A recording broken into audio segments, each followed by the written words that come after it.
Dan sungguh aku, yakni Imam Ghazali, telah menjumpai suatu riwayat dari Imam Sufyan bin Uyainah bahwasanya beliau berkata, aku berkata kepada Imam Sufyan Ats-Tsauri, berikanlah wasiat kepadaku. Maka Imam Ats-Tsauri berkata, sedikitkan mengenal manusia. Nasihat ulama kepada ulama apa? Sedikitkan mengenal manusia. Maka aku berkata, yakni membantah, semoga Allah mencurahkan rahmat kepada engkau. Bukankah telah datang dalam khabar atau dalam hadis, perbanyaklah kalian mengenal manusia, karena sesungguhnya setiap orang yang beriman berpotensi memberi syafaat atau menolong nanti di akhirat. Kata Syekh Sufyan bin Uyainah menolak perkataan Syekh Sufyan Ats-Tsauri. Seakan-akan mengatakan seperti ini, kenapa engkau memberikanku nasihat supaya menyedikitkan mengenal manusia, sedangkan ada sabda Nabi, perbanyaklah mengenal manusia. Karena dengan memperbanyak kenalan orang-orang baik, ini akan berpotensi mereka memberikan kita syafaat nanti di akhirat. Contohnya sekarang kita ini. Kita saling mengenal, saya kenal Rio, Bang Herdi, Alek, Bang Supena, Bang Dani, Pak RW, Tino. Ketika nanti di akhirat, tiba-tiba saya masuk neraka. Kemudian nanti kalian di akhirat bisa memberikan syafaat. Memohon kepada Allah, ya Allah, itu teman saya. Di dunia pernah bareng-bareng dengan saya ngaji. Pernah bareng-bareng dengan saya sholat berjamaah. Selamatkan. Berpotensi memberi syafaat. Kata Syekh Imam Sufyan bin Uyainah. Itu pun menurut hadis. Maka Imam Ats-Tsauri berkata, aku menganggap engkau tidak mengerti sama sekali. Tidakkah Anda membenci sesuatu, melainkan pasti datangnya dari orang-orang yang Anda kenal. Karena orang yang berpotensi menyakiti kita, orang yang berpotensi mengecewakan kita adalah orang yang kita kenal. Orang yang tidak kenal jarang mengecewakan kita, jarang menyakiti kita. Justru yang sering menyakiti kita, mengecewakan kita adalah orang-orang yang kita kenal, bahkan orang yang paling akrab dengan kita. Bisa jadi istri kita, bisa jadi sahabat kita. Karena setiap hari bertemu, ada kemungkinan mereka menyakiti kita. Jadi maksudnya khabar Nabi atau hadis Nabi supaya kita memperbanyak kenalan manusia yang berpotensi memberikan syafaat nanti di akhirat, maksudnya adalah di zaman yang baik, teman-temannya juga teman-teman yang baik, bukan hanya sekedar tidak menyakiti, tidak mengecewakan, tapi mereka saling menasehati. Di zaman itu kita harus memperbanyak kenalan. Kalau di zaman yang buruk, zaman yang sudah rusak, maka lebih baik menyedikitkan perkenalan dengan manusia. Artinya sedikit bergaul, secukupnya saja. Aku berkata, ya. Kemudian Imam Ats-Tsauri wafat, semoga Allah mengasihi beliau. Lalu aku melihat, berarti ini Syekh Sufyan bin Uyainah. Lalu aku melihat beliau setelah beliau wafat dalam tidur bermimpi. Syekh Sufyan bin Uyainah bermimpi bertemu dengan Syekh Sufyan Ats-Tsauri. Beliau sedang berargumentasi. Maka aku berkata, wahai Abu Abdillah, berilah wasiat kepadaku. Beliau berkata, sedikitkan mengenal manusia semampumu, karena sesungguhnya terbebas dari mereka itu lebih sukar atau lebih sulit. Artinya, kalau kita sudah mengenal seseorang, ini akan sulit untuk menjauh dari mereka. Sehingga setiap hari itu terpancing untuk selalu datang lagi, nongkrong lagi, bergaul lagi. Tapi kalau belum kenal, maka insya Allah akan terbebas daripada pendekatan tersebut. Maka untuk itu, kembali lagi. Boleh silakan berkenalan, boleh memperbanyak kenalan. Dengan syarat, kenalannya itu adalah orang-orang yang baik.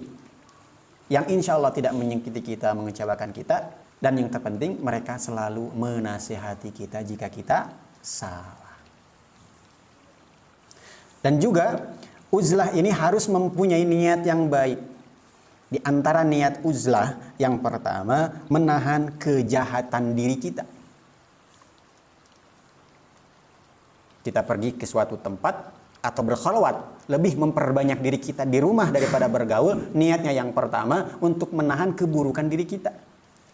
Kalau saya nongkrong dengan teman-teman kita, maka ada kemungkinan mulut nggak terjaga, mudah untuk menggibah orang lain.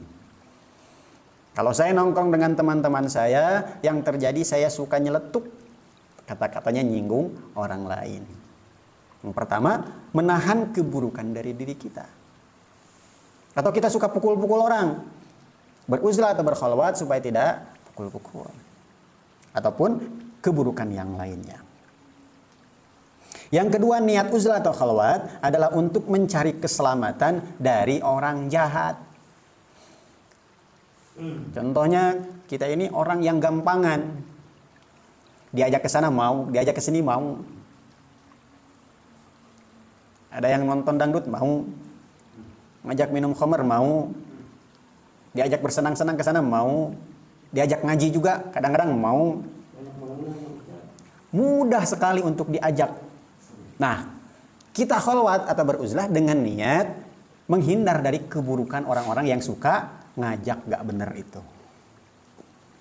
Atau mungkin di antaranya yang lain, ketika kita keluar banyak orang-orang yang membuka aurat, saya belum bisa menjaga mata, maka lebih baik saya berkhalwat atau uzlah. Karena matanya nggak bisa dijaga. Menolak keburukan orang lain yang akan menimpa kita. Yang ketiga, niatnya mencari keselamatan dari hak orang Islam yang tidak tertunai. Maksudnya apa? Hak orang Islam diantaranya adalah kalau sakit dijenguk, kalau kesusahan dibantu. Kalau kita nggak sanggup itu uzlah, khalwat. Karena hak orang Islam harus kita penuhi. Kalau kita belum mampu penuhi, kita uzlah atau khalwat. Itu diantara niatnya. Dan yang keempat, niat uzlah atau khalwat adalah untuk meluruskan ibadah atau supaya ibadah kita istiqomah, imannya nancep pada diri kita, ibadah tertata. Karena kadang-kadang kita susah ibadah, banyak teman, lebih banyak nongkrongnya daripada ibadahnya, ada HP, ada TV, jadi susah untuk ibadah. Makanya uzlah di tempat yang tidak ada sinyal. Kalau uzlah bawa HP ya percuma. Di sana masih main ML contohnya. Di sana masih nonton YouTube. Jadi teknologi tinggalkan dulu supaya ibadah tertata. Nanti kalau sudah kuat datang ke kampung kita, walaupun ada HP, kita bisa memprioritaskan yang mana dulu. Oh, ini waktunya ibadah. HP simpan dulu sebentar. Makanya di tempat suluk itu biasanya suka dilarang main HP. Karena dengan adanya HP, ini kita tahu informasi di luar, susah untuk fokus pada ibadah. Karena sekarang kita ini belum mampu, sehingga selalu yang diprioritaskan itu adalah HP-nya, nongkrongnya, main-mainnya, dan lain sebagainya. Kalau khalwat dan juga uzlah tidak ada niat keempat ini, maka lebih baik jangan uzlah atau khalwat. Karena tidak ada bekasnya nanti. Hanya sekedar ingin menjauh saja dari manusia, lebih baik jangan uzlah atau khalwat. Udah, kumpul saja dengan orang-orang yang baik. Makanya nongkrong yang paling enak di mana? Di teras masjid. Sehingga kalau azan, gak mungkin gak sholat. Kalau ada pengajian, gak mungkin gak mengikutinya. Dan dikatakan oleh sebuah syair perihal khabar ini, atau perkataan dari Imam Sufyan Ats-Tsauri tadi, dan tidak henti-hentinya aku semenjak timbul uban di belahan rambut kepalaku, meneliti makhluk ini dan aku ungkapkan, maka tidaklah jika aku mengenal manusia, melainkan pasti aku mencela mereka. Kalau aku kumpul dengan manusia, selalu mulut itu gak bisa menahan. Ada aja cacian untuk orang lain. Walaupun caciannya hal yang sepele. Dah biasa orang itu mah, gak bakalan sakit hati juga. Semoga Allah membalas dengan kebaikan kepada siapa saja yang tidak aku kenal. Malah orang yang tidak kenal didoakan. Karena dengan tidak mengenal mereka, kita tidak mencela mereka. Jangankan teman-teman kita yang kenal, coba. Artis-artis di TV. Pemain bola contohnya. Atau sekarang yang mau naik politik, menjadi capres atau cawapres, atau menjadi DPR dan sebagainya, menjadi wakil rakyat. Selalu mulut kita gak bisa menahan untuk mencela mereka kalau tidak sesuai dengan harapan kita. Susah untuk menahan mulut ini dari mencela, dari ghibah, ngomongin keburukan mereka. Yang gak tahu kebenarannya kita malah omongin. Sok tahu. Kalau benar itu ghibah, kalau nggak benar itu fitnah, lebih besar lagi dosanya. Itulah fitnahnya ketika kita nongkrong. Susah untuk menjaga lisan kita. Makanya orang-orang yang tidak kita kenal, itu harus kita doakan. Sebab tidak kenal lah kita nggak ngomongin mereka. Artis di TV padahal kita nggak kenalan, tapi kita tahu. Pejabat-pejabat yang mau naik di politik, kita tahu, kita kenal. Tetap mulut ini nggak bisa menjaga untuk ngomongin keburukan mereka. Dan aku tidak memiliki dosa yang aku berhak mendapat perlakuan kasar dengannya, selain bahwa aku mencintai orang yang tidak berkeinsafan atau bijaksana. Menurut satu hikayat, qala waqila, tertulis pada pintu sebuah rumah, yakni pintu rumahnya Imam As-Sawri. Di pintunya itu ada tulisan, semoga Allah membalas orang yang tidak mengenal kami berupa kebaikan, dan tidak membalas dengan hal itu untuk teman-teman dekat kami, karena tidaklah kami diterpakan penderitaan sama sekali kecuali dari mereka, kecuali pasti dari orang-orang yang kenal.